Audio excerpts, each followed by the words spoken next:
What is good, beautiful people? We are back for another episode of Pat's Interference. As you can see, there are 1, 2, 3 of us this week. He's back from Europe. We've also got Forrest Carricker with us. We're here to talk some football. 3 dudes, and one of them is named Forrest. I've had the least amount of... I've been sitting on that all day. Can you giggle once? Can you giggle once? Also, hey, the monitor's working. One day I'll get it right. All right.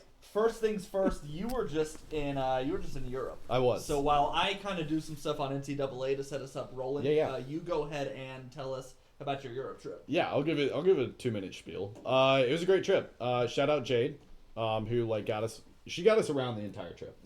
Basically, my job was translating when we were in Germany and getting us good restaurants, and I did half of that. And she was really, really good about getting us around and everything, so shout out to her. We went to, started in Paris to Berlin to Dresden to Munich to Dublin, Dublin to Edinburgh to Manchester to London back home. So it was great. We had a good time. Went to a Manchester United game. We were part of an English mosh pit. Tell me about that. Where and when? We went to a punk show, and one of our favorite bands, shout out Origami Angels, punk band from DC, was playing, and then the Wonder Years came on. Mm-hmm. Great band, and we were like, yeah, of course we're gonna stay for the Wonder Years. And did you just make a guy named Bobby Toaster? Bobby Toaster Oven. We'll get there in a minute. Okay. And Jay took a elbow off the jaw. She bounced back like a champ. I got kicked in the head by somebody who was trying to crowd surf. It was a great time. And then the rest of the trip, we went to 5 different castles, took tours of 3 of them, and went to a bunch of. We saw live music in Ireland. It was a great trip. I could talk about it for 3 hours. We could do a whole podcast on it. But shout out Jade. Love Jade. It's good to have you back. Forrest is Well, you've watched basically every football game that we've watched with this year. I think Forrest has watched more games, Alabama games, in this apartment this year than I have now. The one when you were gone. He actually has. I think he actually. While you were in Europe, he and I were watching games. You didn't even know we were over here. No, I FaceTimed y'all, and it was I genuinely got emotional afterward. I was like, those 3 people. It's 10 p.m. somewhere.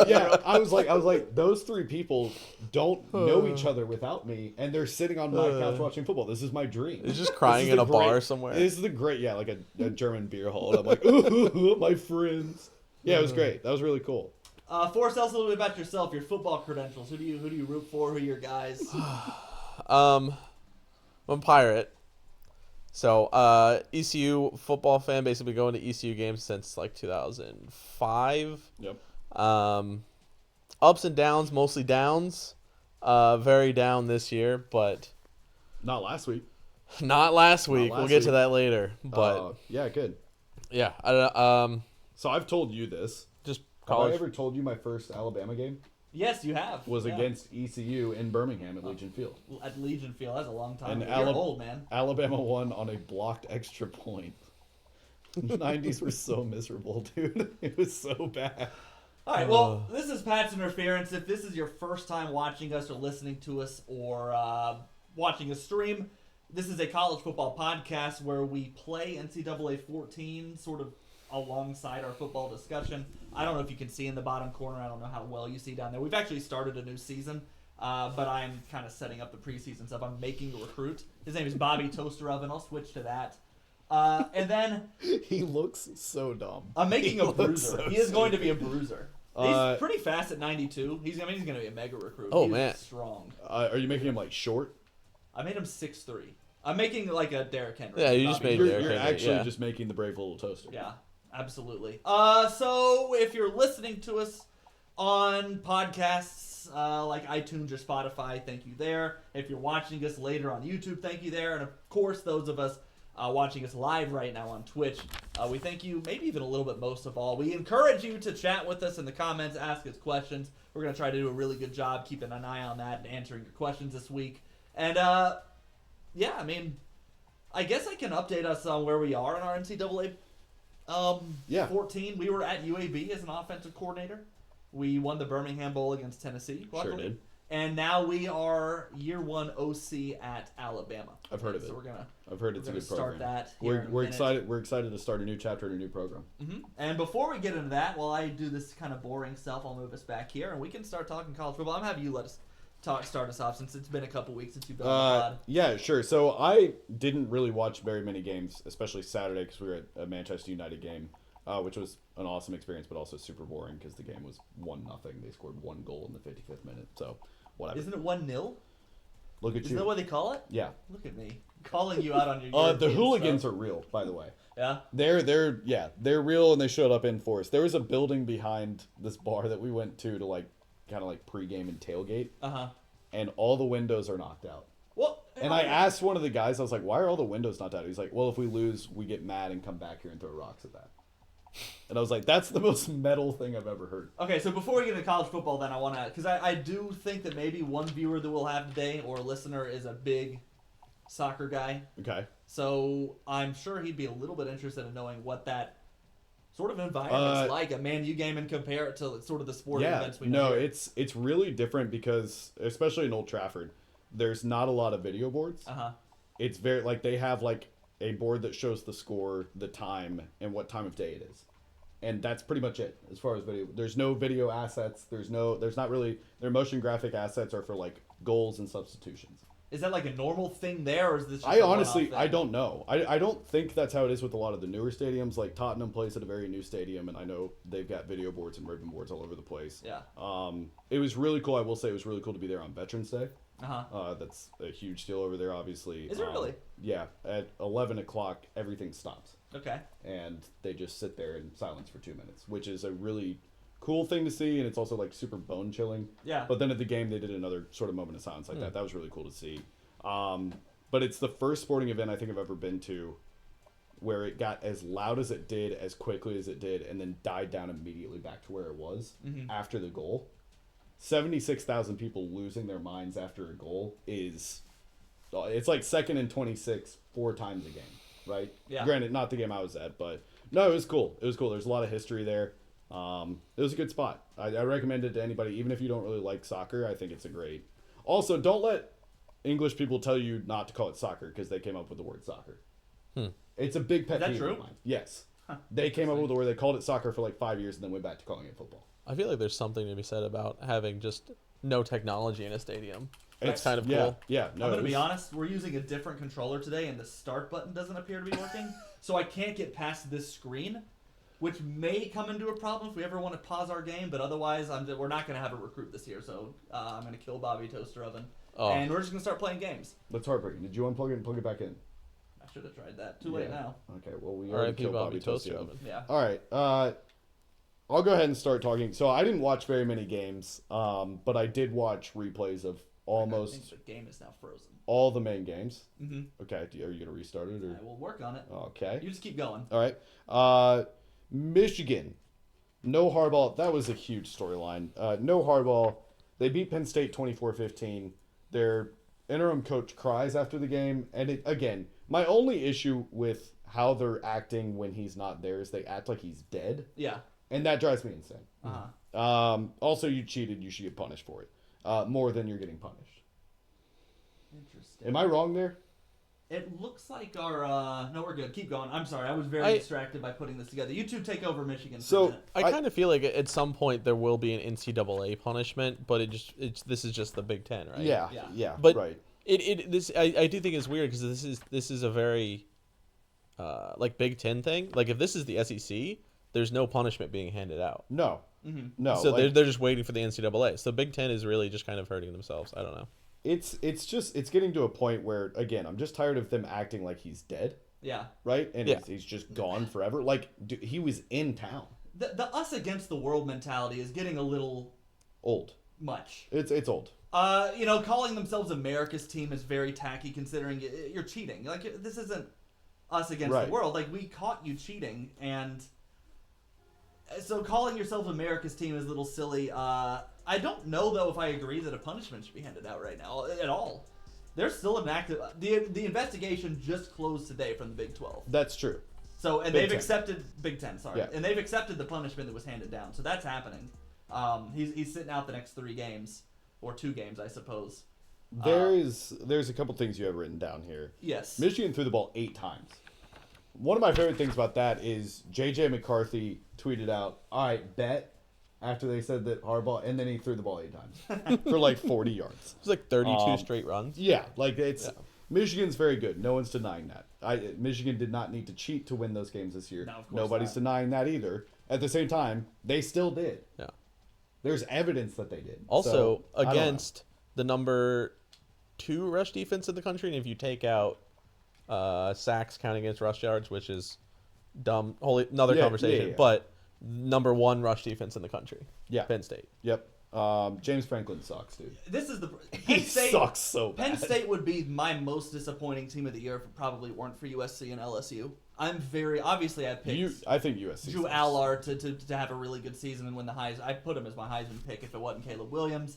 I just thought that they were going to be more competitive in either of these games against Ohio State or Michigan. Right. They weren't really the score was close because they got a late touchdown, but this was not a close game in my mind. Right. Michigan never trailed. They never looked like they were going to lose, and Penn State's offense was putrid. I'm sorry, but Jim Harbaugh's not on the sideline. Yeah. You have and James Franklin is, and they had everything that could have gone right with them. Pre-game went right, and they didn't even put up a fight. It was the vanilla ice cream of games. It was horrible. It was awful. And James Franklin, I don't know if he is like the poster child for. You can't get rid of him because you don't really know that there's something out there that's better. Right. But you also don't love what you see. I mean, no. He wins. He's like what Lane Kiffin's doing right now at Ole Miss. He's winning the games he's supposed to. And we'll get to that in a minute. He's winning the games he's supposed to, but these big games he's falling flat every time. At some point, you got to start winning at least one of those games this season, and he just can't do it. He cannot do it. He couldn't do it at Vanderbilt. Well, nobody can do that at Vanderbilt. But yeah, you're right. I mean, it's still he's not a super interesting coach. Is he the play caller?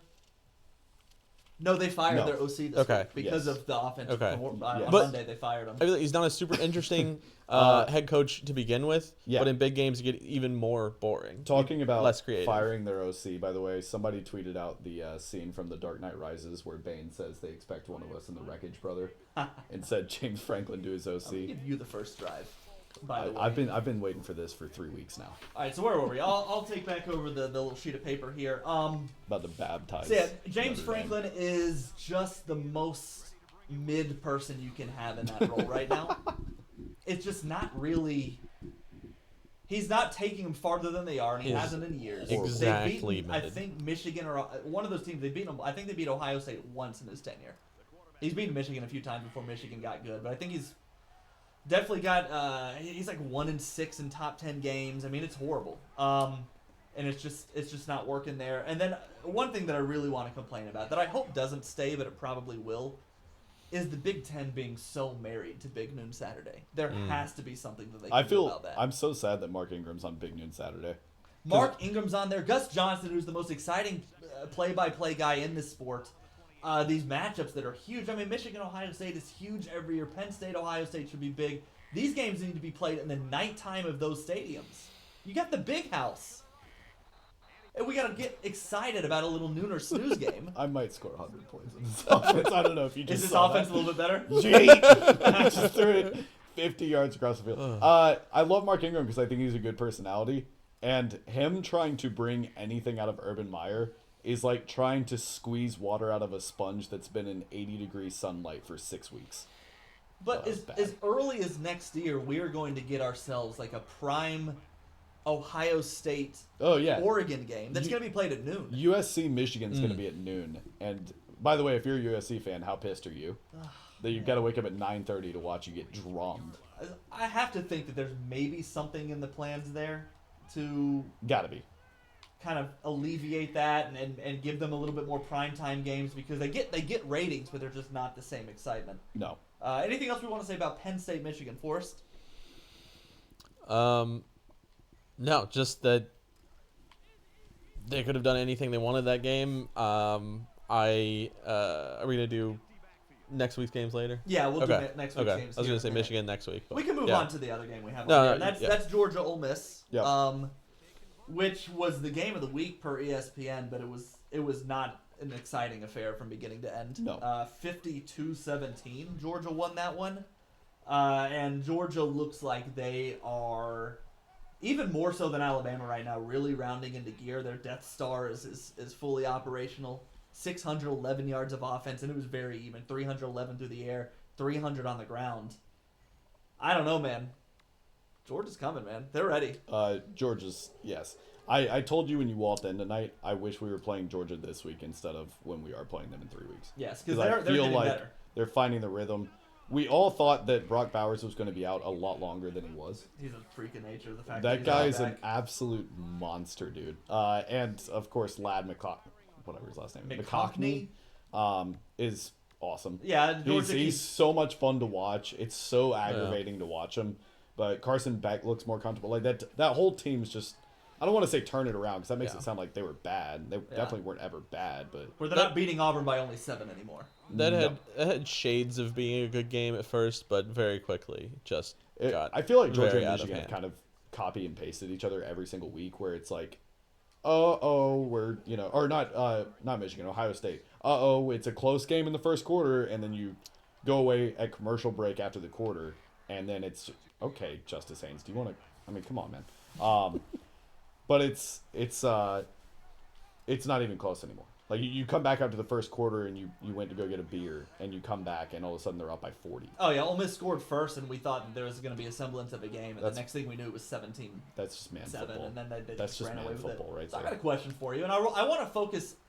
I want to talk about Lane Kiffin actually for a little while. Okay. True or false? I'm gonna ask you both. Lane Kiffin is kind of getting back to being an overrated head coach in college football. I'll let you go first. I don't quite remember. I wasn't quite paying attention to him as much when he could have been called overrated before. Yeah, but this is when he was at USC. Yeah, he came in number 1. He had Matt Barkley. And they fired him at the airport. Yeah, Tennessee. But he was this guy at Tennessee too. It is starting to feel overrated now here. Little bit soft. Yes, he has Ole Miss better than they normally are. Yeah. Right? But what is he accomplishing, really? Especially to be brought up in like... It's almost, I mean, people bring him up as a Saban replacement all the time in Alabama, which is just so out of this world premature for what he's accomplished. Kind of feels sort of similar to like Lincoln Riley. Yeah. In that sense.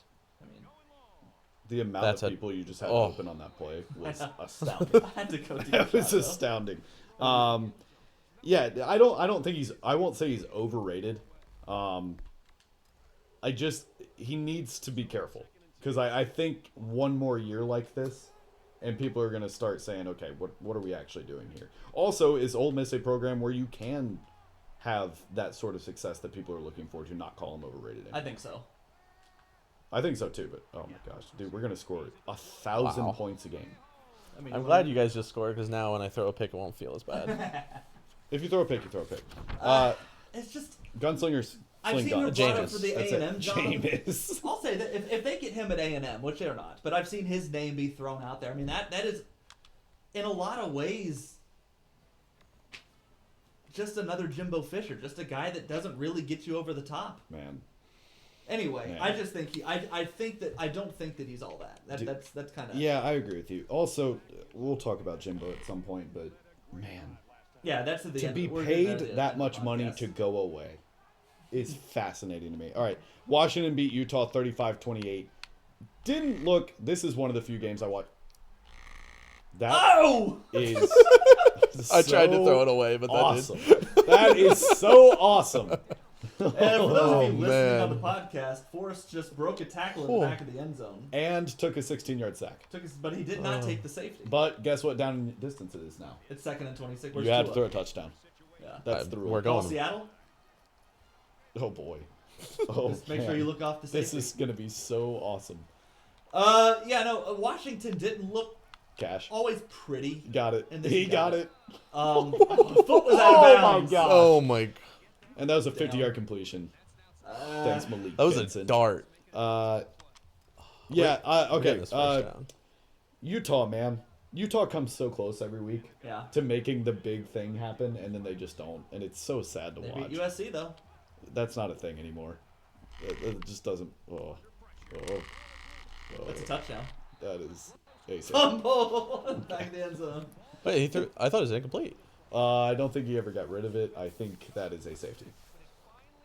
It looks like IRL Jalen Milroe week 1, though, for what it's worth. Hey, great first drive. I haven't played this game in a while. It's okay. They didn't score after that, so we're up 14-2. Made a good run in basketball. I don't have a ton to say about Washington because I'll say this. Vegas seems pretty sure that they know what's going to happen to Washington the rest of the way. They're actually an underdog against number 11 Oregon State this week, and I think even more so. I hate that. Vegas seems pretty sure that Oregon's going to give them the work if they both reach the Pac-12 title game. So what do you feel like we're leaning a little too far into that, or do you think Michael Penix might have a little bit something for us kind of down these last few We're stretches? definitely doubting Washington too much. Yeah. I don't think they're as good as they were when they played Oregon, mainly because I think other teams have a lot of film on them now. Yeah. I think Colorado's the other team you can look at to sort of go by that mold of, teams just kind of figured out how to play against them. Mm-hmm. I don't think they're bad, and I think people are discounting them way too much. Boink. Wow. Corey Brooks might win the Heisman. I think there is something to be said about the college football teams that find ways to win all the close games. When we get this far in the year, I kind of stop paying attention to, but they barely beat. Yeah, but they won all of them, which means it's now, in my mind, a skill that this team possesses. Texas is in that class right now. Kind of, yes. They barely beat Kansas State. Well, they barely beat TCU. They still won. Mm-hmm. They still won. Without Quinn Ewers. Yeah, I was about They to did say. not won, though, which is a little different in my mind. Yes, agreed. But it's still a similar situation. Also, Texas was doing it without their quarterback. Yeah, that's true.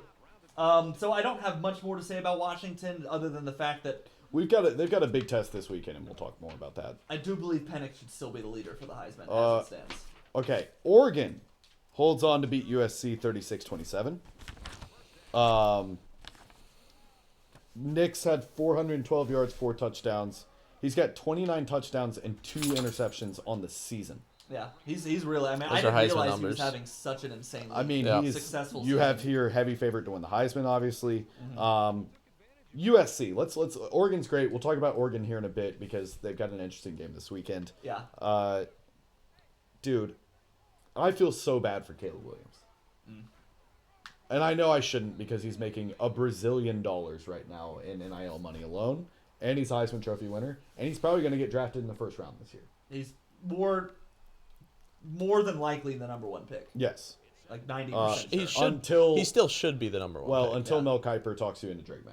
Right. Just give him a couple months because he's going to do it. That's kind of starting right now already. A real cerebral player. Don't let him as do Mel it. Kiper will say. Don't let him do it. Is Lincoln Riley the guy, dude? What are we to make of him?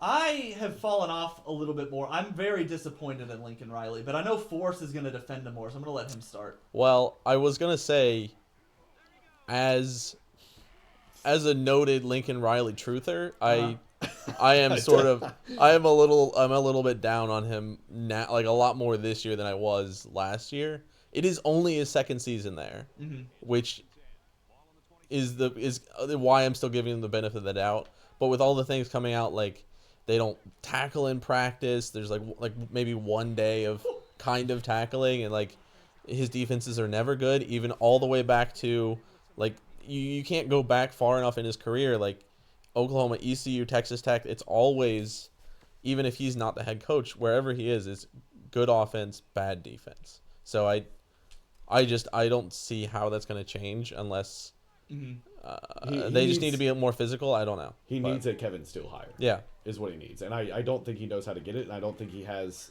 a proverbial little black book like Saban does. He can call on a guy like that. I mean, I think the best he could get right now, and I'm not joking, is Will Muschamp. That would be a great hire for them, honestly. I am not joking there. I really do think like a Charlie Strong, Will Muschamp type. That brings a brand to that team that they don't have. Or he could go throw a bag at like a fired NFL head coach, like I'm now blanking on his name, but the Tampa Bay Bulls. Yes. Yeah. Somebody like him. Yeah. I could do that. Yeah, I mean, there's a lot of options there for him, but No, people keep trying to talk about Lincoln Riley like, well, it's like you just said, it's only a second. He didn't. There's nothing to build there. We have transfer portal and Yeah. NIL. He flipped that as quick Yes, as Dion that's- flipped Colorado. That is a turnkey situation. And he got the best quarterback that college football has seen in quite some time as far as just talent standpoint goes. I'm starting to think that Lincoln Riley just will never have a defense. Which And that's the problem. That's it. He is right now currently in the perfect conference to have that recipe. Next year when he's in the Big Ten, that won't fly. Right. When he goes and plays Iowa and they get skunked and lose 10-7 or 10-5 or whatever it's going to be, they're going to riot. Will he get better recruits, better transfers, better defensive players now that he's in the Big Ten? Like I don't like is that's a good point. Maybe he goes to Wisconsin and starts recruiting better there or something. I could definitely see that, but it needs to be within the next 2 years. Yeah. I think he and Kiffin have a similar short leash situation. Mm-hmm. I think Lincoln's might be a little bit longer. Go 5 wide, quarterback power, you're scoring. I promise you. Oh no, you're going hurry. Oh, well, you have to. Okay, I see what you're doing. This is gonna go. This is gonna get it. Uh-oh. Now, 3 years ago, I would have said, like, all right, he's young, he has his bumps and bruises, but he will win a national championship. He is that caliber, and he's too young. He's going to coach for too long. I'm kind of falling. Like, I'm wondering if Lincoln Riley's just going to go to the NFL and never really win that national championship. I think the NFL will come and poach him at some point. He's one of the better minds in football these days, and he's just a huge disappointment in the fact that he's now going on about a decade of this, and about a decade of head coaching. And 10 straight years of great offenses and horrible defenses. It's just. So, do you see him being like a Cliff Kingsbury then? Yeah, I think he's a rich man's Cliff. He's gonna coach the Patriots. I mean, he's gonna. He could take over for Belichick. I could think of worse dudes to try to bring the NFL. All right, Texas gets by TCU 29-26 in OT. They've done it back-to-back weeks. They did it without Quinn Ewers. It's impressive, but I'm falling off on Texas, and I also think if week 2 is played today, which it isn't, Texas won that game fair and square, nothing to take from them. But if Alabama and Texas played today, I think Alabama would win by 2 scores. I think Alabama would beat Texas today, but, not the way it shook. Most people, I think, are agreeing with you right now. Quinn Ewers came back. He actually played pretty well on Saturday. I think he had 1 turnover, but he played pretty well. And just the team doesn't have the same punch or the same fire that it did in week 2 against Alabama, and that's a little bit to be expected. Right. Great pass. But I actually wrote it here in the notes. Like, I wonder if Texas survived just long enough to actually get through, because they're in the playoff if they win out. I believe. They're at Iowa State this weekend, and it's going to be a very interesting game. Iowa State is a team that can upset people, but I don't really think that that's happening. I think that Texas has weathered the worst of what they're going to have happen to them, and I think they're going to try to hand that off. I love your play calling. I was trying than anything on this earth. I never called the triple Did you option. just see that? I never called. But that's what our offense needs. We run the same 8 plays every week, and now Forrest is like, you know what? Jet sweep triple option. Here we go. Dude, if I had just been able to hand that off there, that's 6. It's the first down. Iowa State, Texas Tech, Big 12 championship. What percentage would you give Texas to lose one of those games? 50%. You think 50? Yeah, I do. I think it can only last for so long. Now, granted, Quinn Ewers coming back is huge. Yeah. And I can see a world where he comes back and they light the world on fire again because he's rested and all that. But I think he was back last week. He played last week. I did not know that. Yeah. Sorry, I was in Europe, but that's okay. They needed to play. Oh my God, what was that? For him to really progress and they win a Big 12 title. I just don't see it really happening, honestly. All right, let's see. How much time? 39 seconds? We'll move on to the Bama-Kentucky game. That's the next one on our list. Alabama beats Kentucky 49-21. It was a noon game. Forrest and I were here watching with Parker, who was last week's host. Really, shout out Parker hosting last week. He was Parker great. did a great job, honestly. Parker was fantastic. He quit and he's been a great company to watch Bama with as well. Milroe had another kind of evolution to the storybook of his season, where he started off pretty atrociously. This week he was 15-22, 234 yards. He had the 3 touchdowns. He had some rushing touchdowns. He did have the 1 pick where he threw across his body. Like that. But all things considered, another good showing from him as his. You want it or you want me to take it? Okay. You can do the next drive. But the thing I do want to talk about more than Milroe, who was very impressive, was again the Alabama defense. Sure. If you don't include the touchdown drive they gave up with the backups in after the starters came out, they gave 178 yards against a very experienced, successful quarterback in college, Devin Leary, who's played a lot of big games and seen a lot of football. They shut him down. He was seeing ghosts. He was scared for his life.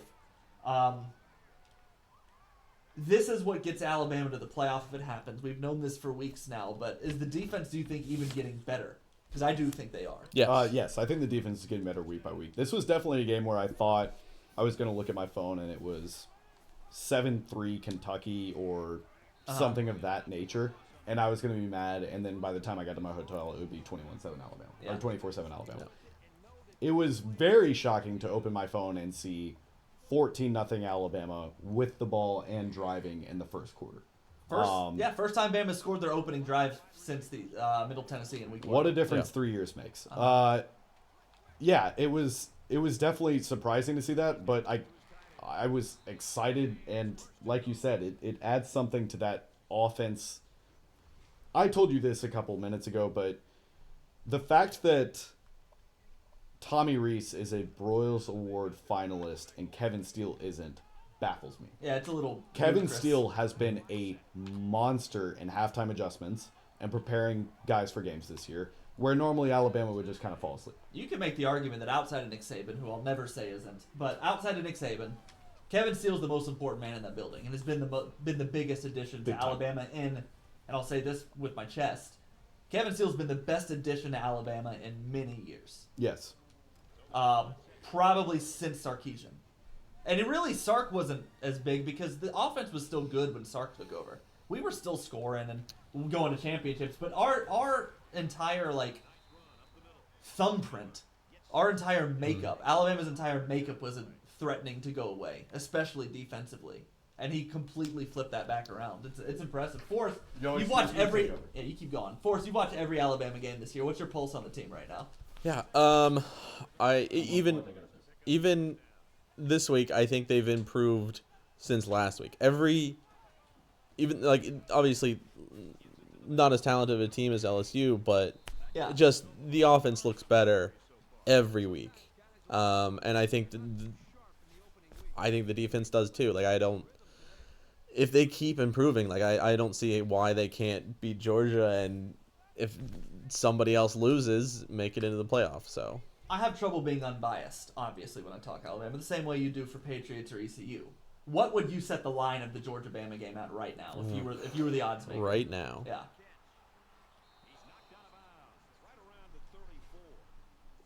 Probably, that's probably Georgia by 3 to 5. That's about where it is. Yeah. I think it opened at Georgia 4.5 last week. I think I would agree with you there. I think they can be. I don't expect them to beat Georgia. I think that's a game where Georgia is favored, but Alabama has a legitimate shot to win, and they are not. We did it 2 years ago. Yeah. With Bryce Young. Georgia was favored in that game by a substantial, I think about a touchdown, maybe 6 points, and they went out and... Alabama plays really, really well in Mercedes-Benz. They haven't lost there since they built the new Mercedes-Benz. They haven't lost it. They might this year, but Granted, I'm not as familiar with other seasons, but this has got to be one of Saban's best coaching jobs in general. Just it is. The way he handled the quarterback situation, from someone who wishes they had a coach that could handle the quarterback situation like that. Yeah. It was just perfect. He was like, I'm going to show you what the other one is for a game, and then at the time, but you might be right. Yeah. But looking back, he was like, now Milroe is the guy. Nobody's questioning it. It's Milroe's confident. He did such a good job of keeping him confident. I think on top of that, Milroe, this has been Saban's favorite team to coach, and I used to say that about the 15 team. Yeah, we both did with Coker and those dudes, and it was a similar situation where it was don't know who's going to take snaps. Then we know who's going to take snaps because he kind of, played his heart out during the A&M game, right? I think it's a similar situation to that. And you were talking about, I heard you while I was in the other room, but the line for Georgia-Alabama right now, I think would be Georgia minus 3.5. Yeah, it opened at 4.5, and I think it actually might start moving Bama's way if they play well this weekend. Yeah, I do too. Mm-hmm. Georgia could crush Tennessee, but that's true. That's very true. Okay, we can kind of do whatever we want. Well, they start comparing the Alabama-Tennessee game to Forrest, I need a touchdown out of you. Yeah, I know. I can't go this whole game without getting a touchdown. That would just be extremely fraudulent. Get your toes wet. You're all right. Just wait till postseason when we just get in here and are playing our Minecraft realm. Stop.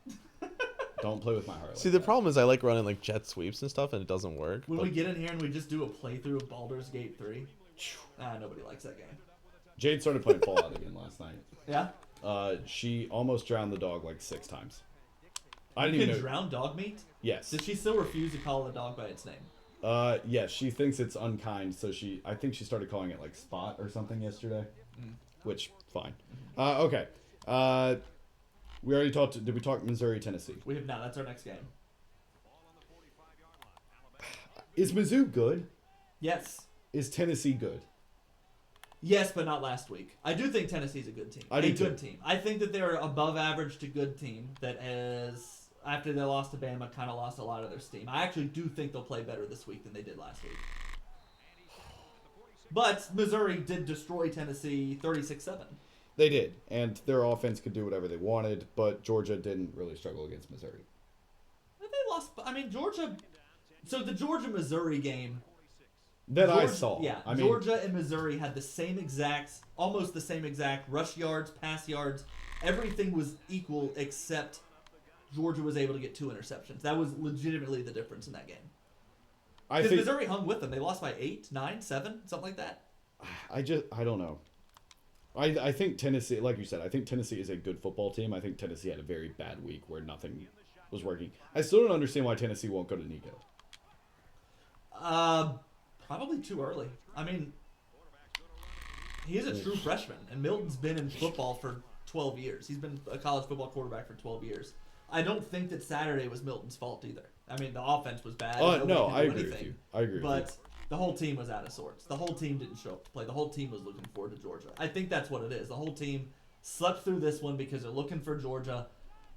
Unfortunately, now this takes a lot of luster off of that game. Yeah, it really does. It really does. It takes a lot of the energy out of that game. I think Tennessee thought it was going to be a little bit of an easier time, and it wound up not being that.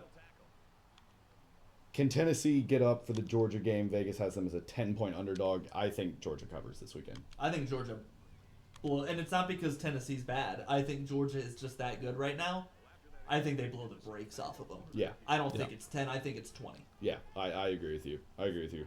All right, Jayden Daniels, who should be the Heisman winner this year, even though he's not going to be. Oh, gosh, Tyler Buckner's in.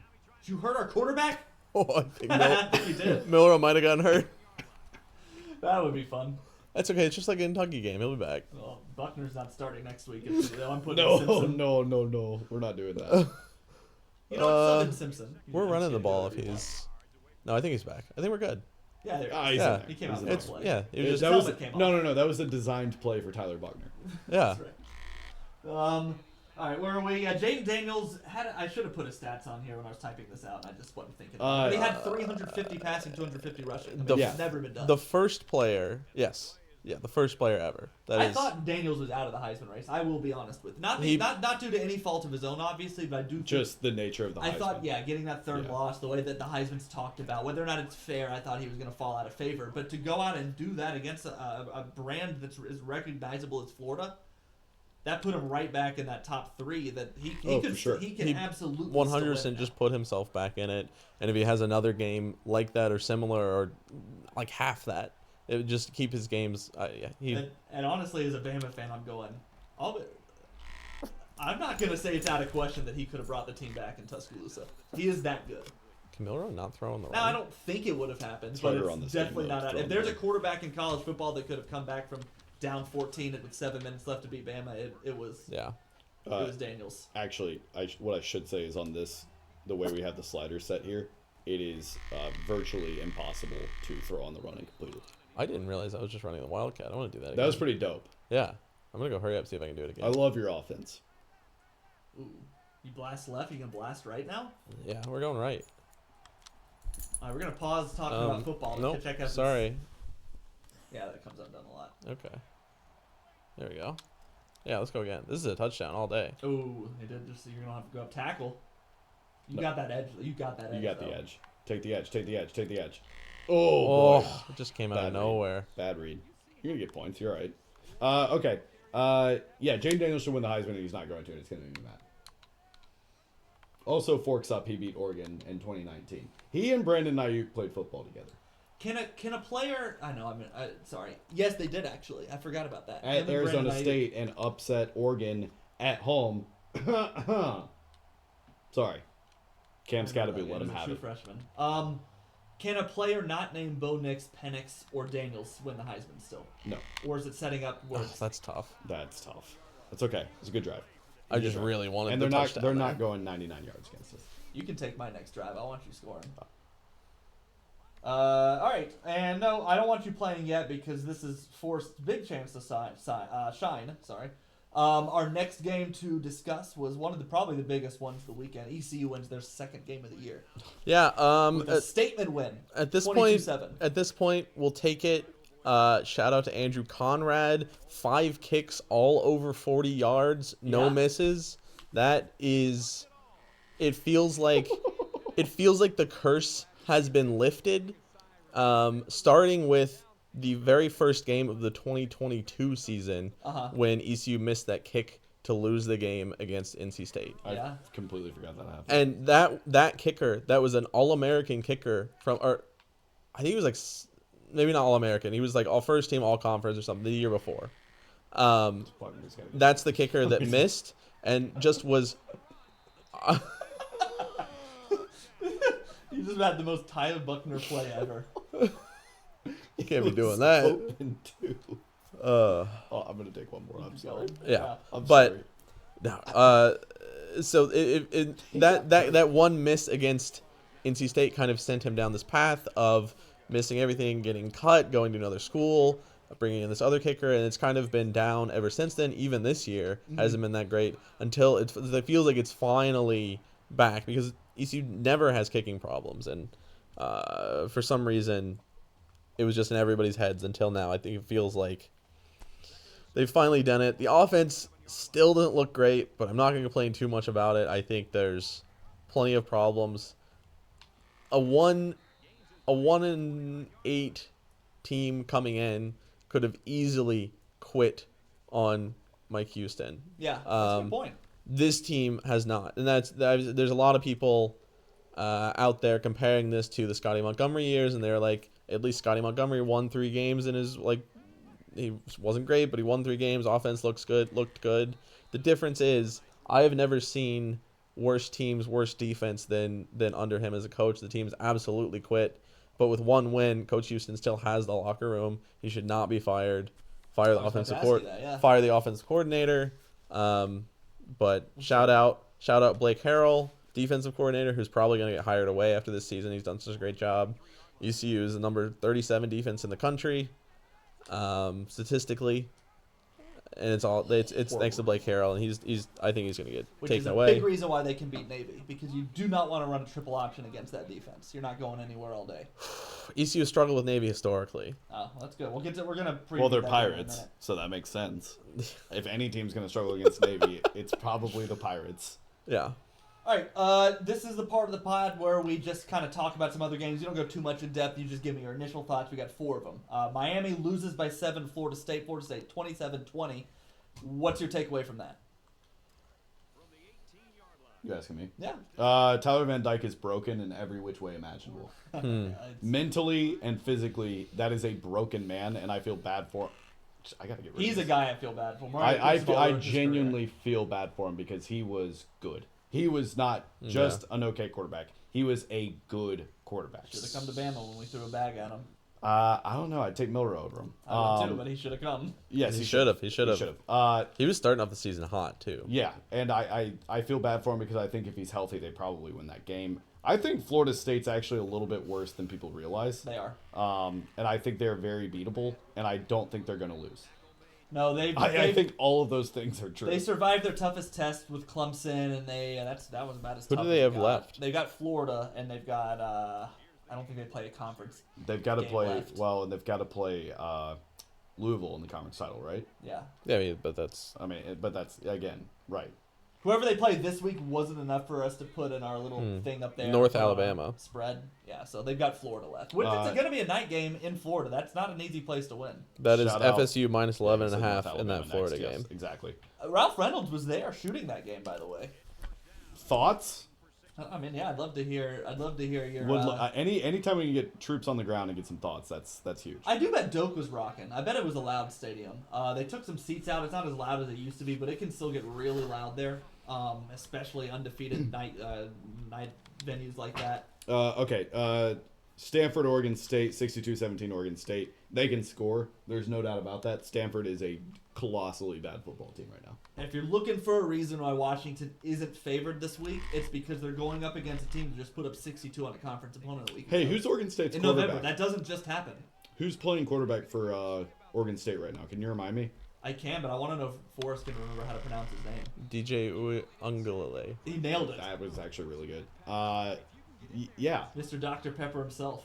Mr. Dr. He was the first dude to land the Dr. Pepper deal as soon as NIL became a thing. And every time I think of him, like, they gave him the Dr. Pepper ad over Bryce Young, and it maddens me to this day. And then, of course, Bryce eventually got it later and did a much better job. Well, and now is the worst NFL quarterback in the world. You can ask I'm terrible at Adam this Gold on game. the Adam Gold show on WRAL on sports. Okay. Duke, 45. North Carolina, 47. I don't know if you got this, but while you were in Europe philandering around, the Panthers won a game. They won a damn football game, and it was against C.J. Stroud. I actually saw that, and Head-to-head, Bryce Young is 1-0 against C.J. Stroud. That's all I care about. I did see that, and I watched the replay of the game, Oh my God. and I turned it off halfway through. I was not like, throwing- I cannot watch this again. I was not throwing that ball away, by the way. Forrest, finish. I love that finish you're this- going for finish it. this game. Fourth I and 9. can't. I'm a fraud. You're making Malik Benson run the entire way across the field to then run a go route. And you're going to throw it to him, aren't you? Oh, that was Kobe Prentice. I want to go to A here. But... North Carolina was a great game. Oh my, Tyler Mismanaged Buckner. to hell by everybody involved. Dude, this is awful. I'm sorry. No, take You it. finish this. We're up 30. I think you're all right. And they didn't even score there. Yeah, you're fine. Maybe I should start running the ball. UNC beat Duke 47-45, and I think What a game. double overtime. Yeah, great What a game. game. Super fun game to watch. Unfortunately, Why are we at the 5? and I know I can speak in hyperbole sometimes, but I think I genuinely mean it this time when I say that as far as refs go, that was one of the worst ref fourth quarters I've ever seen in a football game. I heard it was atrocious. Well, here's what happened. Okay, so you remember the Alabama-LSU game from 2011? Yes. Game of the century Yep. where I think it was Michael Williams, the tight Yep. end, went up and Eric Reed pulled it out of his hands. Yes. Well, a play like that happened on like a very key third down in the red zone in that game. Drake May throws the ball. It looks like his guy has it, but then as they're falling, it looks like Duke will. And okay, so we're all like, oh, this is going to be insane. And they say the ruling on the field is a catch, and we're all talking about it. And I'm sitting there, I'm genuinely talking to MCM going, this is nuts. I don't know what's going to happen. They're going to. I said the words, they are going to spend an eternity reviewing this. Did not get reviewed. And But two plays later, North Carolina scores, but then Duke goes right down the field and scores, so it kind of erased that Yeah. moment, because then again, UNC goes right down and ties it. It was crazy. It was bad, dude. But MC got to learn about college football overtime, which was kind of fun to try to explain That's to her. fun. It How was did she tough. like them going for 2 over and over again? Did they reach that point? I don't think they got to the point where you had to do alternating twos. UNC scored, got a 2, and then Duke scored but didn't get their 2. Oh, That's how the okay, game ended. I see. So they did not go to alternating 2-point conversions. It was fun watching her be a nervous football fan, because she does. I mean, when a game is on, and if it's UNC, like, she watches, she cares. Yeah, She right. gets into it. You've seen her do it for basketball. Right. Anyway, we're not spending a sentence on these. Uh, Auburn 48, Arkansas 10. We don't need to talk about this game, except Auburn is looking a lot better now, and that makes me so nervous for the Iron Bowl. What about Sam Pittman in Arkansas? How do you lose by Auburn to 35? You turn on the Polar Express at halftime and watch it on the TVs in the locker room. See that, I don't know Forrest? if you saw that. What? Arkansas like a- players No, I were didn't see watching the that. Polar Express at halftime. It was in like the it locker got room. like kind of leaked out that like during halftime it was like on the Ugh. TV and players standing around watching the Polar Express. Oh my- While losing by double digits. To That's Auburn. awful. All right. We got to do this part. Also, super quick. I did not pay attention to the clock All right. there. It's all good. Okay. We're gonna pick the spread super quick here. I don't think we're gonna get a Okay. second Yep. game Yep. today. Yep. Miami 1-point favorite against Louisville. Who do you take? Miami or Louisville? I'm actually going Louisville. I am straight up. Same. Miami's a dead program right Navy, now. 3-point favorite over ECU. I think we're all taking ECU. I mean, I'm going ECU. I don't feel great about it, but ECU has lost to Navy years that there's no way they should have. This is a year we have to steal one back. Like, I feel good about this. I shouldn't, but I feel good about it. I'm going ECU just because, not because of the way ECU's been playing, but the way Navy's been playing. They got destroyed by Air Force. Yep. The last two games have been horrible big losses. It's just, like, historically, I know it's like they moved on from the coach, but historically, ECU always has problems with Navy's triple option. But the way Blake Harrell has ECU's defense playing, I think it's ECU. You can take ECU plus the points or straight up, I think. Georgia is a 10-point favorite at Tennessee. We've already talked about this, but we all expect Georgia to win handedly, right? Much more than just covering in this game. I would take Georgia minus 17. I would feel comfortable 14.5 for Georgia. I might go look into that after this game, or after this pod. Clemson, 6.5-point favorites at UNC, or against UNC at home. I've got UNC covering. I don't have them winning, but I have them covering. It's in Chapel Hill? I guess so. It's in... I believe it is in Death Valley. Okay. Death Valley Junior. I also have Clemson winning, but not covering. Okay. USC is a 6-point favorite over rival UCLA. I think they'll cover that one. I think they'll actually win that game pretty handedly. The only team more cooked in the Pac-12 right now as far as expectations, right. is UCLA is the only team probably, because I don't think they keep Chip Kelly. I think he's a dead man walking. I think USC kind of gets right in this game. Yeah, Forrest? I agree with you. Yep. USC. minus 6. Oregon State, 2.5-point favorite against Washington. I already said this during the pod. I think Washington is being massively disrespected here. Yep. I think they're pissed off, and I think they're going to cover this game and win this game. I think Washington by a score. Ladies and gentlemen, Jayden Norwood. She walks. You didn't crawl behind us this time. Washington by a touchdown. Very brave. A few more topics. Oh gosh, dude, Jimbo got fired. Yeah, we have to discuss this a little bit. So $76 million to not coach we did anymore. a hop on hop off bus tour of London, and they were talking about the most expensive apartments you can buy on this one street in London. And every single apartment they were saying, I would lean over to Jayden and be like, he could buy that one and still have $5 million to play with. He could buy that one and still have $15 million to play with, which is insane. And he's terrible. Since he said that Nick Saban should have been smacked more by his father, by the way, he went 11-11 and 6-9 in the SEC, and went to 0 bowl games. He had. So if you're gonna come at the king, don't miss. They signed him to a fully guaranteed mega contract, 5 years ago, 6 years ago now? They gave him an extension this year. He had one good season. Oh, my God. One season where they met or exceeded expectations. Once. Yep. And it was the COVID year, and they won 10 games, and they finished in the top 6, and that was it. They've won 10 games twice in the last 20 years. Yeah. And what are their? By the way, we can add him to the list of guys who had their job saved because they beat Alabama and Nick Saban. What is their ceiling? What is their realistic expectation that they won't fire a coach for? The thing is, that program is a dream to be at. You have more money than God, and you have 3 or 4 great recruiting classes. You joke. A lot of people have said it. I wasn't joking. I mean, you make Dan Lanning say no. You get a football guy. Yeah, and he'll say no, and you make him say no 3 times. You make Dan Lanning say no 5. You make Dan Lanning say no 10 times, and then he moves to the next guy. What about Kevin Steele? No, he's failed as a head coach everywhere he's been as a head coach. He's not a good head coach. He's a great coordinator. That's a thing, and he has not been a good head coach other places. Where was he head coach last? I forget where it was. I want to say it was either a Baylor or a UNLV or something like that, and he was 2-game win-a-season type of guy. Okay. Not great. Okay, you have another thing written down here. All-time great childhood backyard moments. Yeah, so I'll give mine. This was just, I was kind of typing this out, and I was just having a fluttering thought in my head, and I went, man, maybe this is very genuinely the peak of my life. I had this group of friends that we played touch football with. This was for about a year. It was this group of friends who all kind of hung out in our neighborhood for a year. And I had the best arm of all of us, and it felt awesome. And so I got to play all-time quarterback because there's an odd number of us. But that moment where we're huddled up and I'm full-time quarterback for both teams, and I am drawing routes with my finger on the back of the football. I've never thought about it this way, but that was as pathetic as it is to say. Quite potentially my athletic peak. Okay. That my athletic peak didn't. That felt so good to command two offenses with my index finger on the back of a goddamn football. Are you shitting me right now? That felt so damn good. Oh my god. Probably wasn't supposed to drop GD with some of the people that listen to this pod, but fine. It'll be fine. We'll it felt really good. We might remember to edit that.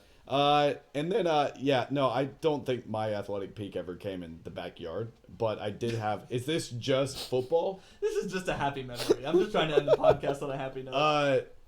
The hardest and furthest I ever hit a baseball in my life, I destroyed my parents' window from a great distance. That felt great. I made a really good diving play in the outfield one time at my parents' house, and that was great. But I also made like a one-handed catch. I was known for not having hands. My brother had, and still does, unbelievable hands. Could catch anything. You had dick hands. Yeah. For a while. For like a long time. Till like high school.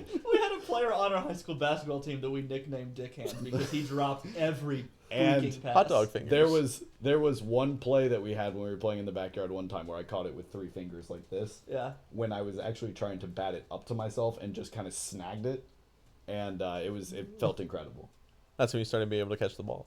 Yeah, a little Changed bit. right there. A little bit. If I had a baseball glove on, I was pretty dependable. But if you just threw me a ball,